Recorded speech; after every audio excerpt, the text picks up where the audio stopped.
রাতে কনকনের শীতে তিনি কাঁপছেন। হাঁটতে হাঁটতে চলতে চলতে হঠাৎ দেখলেন একটা বাজার। ওই বাজারে এক খাব্বাজ, রুটির দোকানদার, শাবুন খাব্বাজ, যুবক রুটি বানাচ্ছে। যে সালাম দিলেন, আসসালামু আলাইকুম। বাবা, শীতের রাতে বিপদে পড়েছে, যাওয়ার জায়গা নেই। তোমার যে চুলাতে তুমি রুটি বানাও, এই চুলার পাশে বসে যদি সারা রাত আমি কাটিয়ে দেই আর চুলা থেকে আগুন পোয়াই, তোমার কি কোনো ক্ষতি হবে?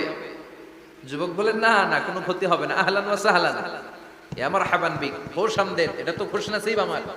আপনি আগুন পোহালে আমার সমস্যা কি? আসে না। ইমাম আহমদ ইবনে হাম্বল যুবককে শুকরিয়া জানিয়ে আল্লাহর শুকরিয়া করে চুলার পাশে বসে আবার হাদিস পড়তে লাগলেন। কিন্তু তিনি লক্ষ্য করলেন যে যুবকটা একটু পর পর আওয়াজ করে পড়ে আস্তাগফিরুল্লাহ। কি পড়ে? আটা দিয়ে রুটি বানায়, পড়ে আস্তাগফিরুল্লাহ। রুটির খামির বানায়, পড়ে আস্তাগফিরুল্লাহ। খামিরগুলো দলা বেঁধে গোল গোল করে সাজিয়ে রাখে, আর কি পড়ে? বেলুন দিয়ে এগুলোর বলে